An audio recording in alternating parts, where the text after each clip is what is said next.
नमस्कार दोस्तों, जय माता दी। आज हम आपको सुनाएंगे क्रमफल की कथा। एक राजा हाथी पर सवार हो बड़ी धूमधाम के साथ चला जा रहा था।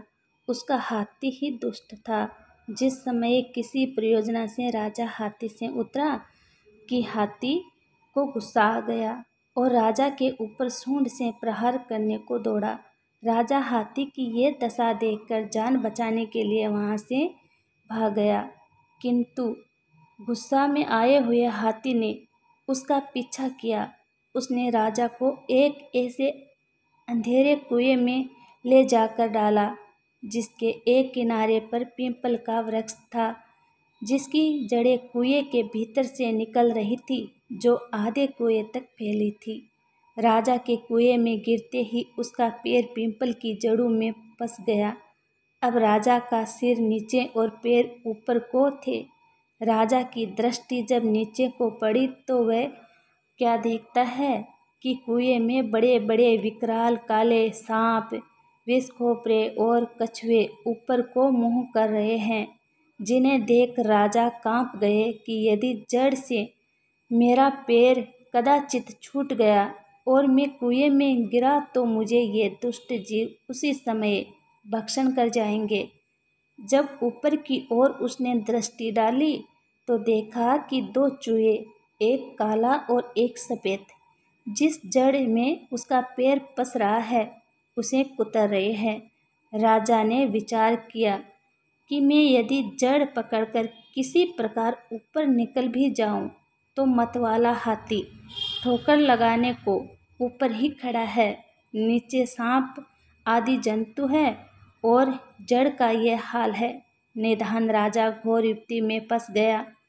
उस पीपल के वृक्ष पर ऊपर की तरफ से मक्खियों ने एक छाता लगा रखा था, जिसे एक एक बूंद शहद धीरे धीरे टपकता था और वह शहद कभी कभी राजा के मुंह में आ गिरता था, जिसको वह ऐसी आपत्ति में होते हुए भी सब कुछ चाटने लगता है। उसे इस बात का भी डर नहीं रहा कि इस जड़ के टूटते ही मेरी क्या दशा होगी। तो मित्रों, इसका दृष्टांत यूँ है, ये जीव आत्मा रूपी राजा कर्म रूपी हाथी पर सवार है।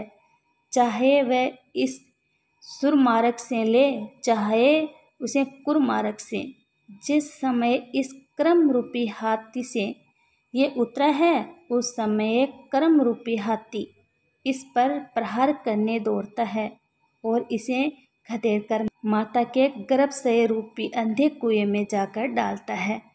उस कुएं में आयु रूपी वृक्ष की जड़ में इसका पैर फंसा रहता है और जब ये उस जड़ में उल्टा लटका गर्भाशय में प्रत्येक पुरुष का सिर नीचे और पैर ऊपर होते हैं, कुएं में नीचे के संसार को देखता है तो उसमें बड़े बड़े भयंकर सांप, विषखोपरे और कछुए यानी काम, क्रोध, लोभ, अहंकार, ईर्ष्या, देश, तृष्णा आदि इस आशय से मुंह फाड़े ऊपर को देख रहे हैं कि ये ऊपर से गिरे और हम इसको अपना बक्से बनाए।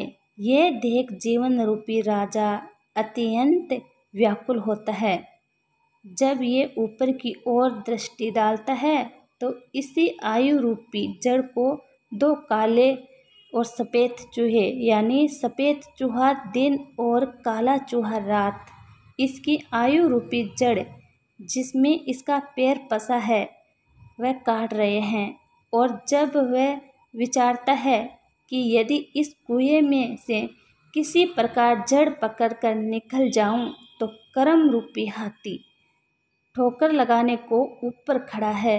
इस दशा में जो मक्खी रूपी विषय का शहद रूप रस गंध शब्द सर्वस्व उसका आस्वादन करने में ये ऐसा निमग्न हो जाता है कि सारी युक्तियों को भूल जाता है।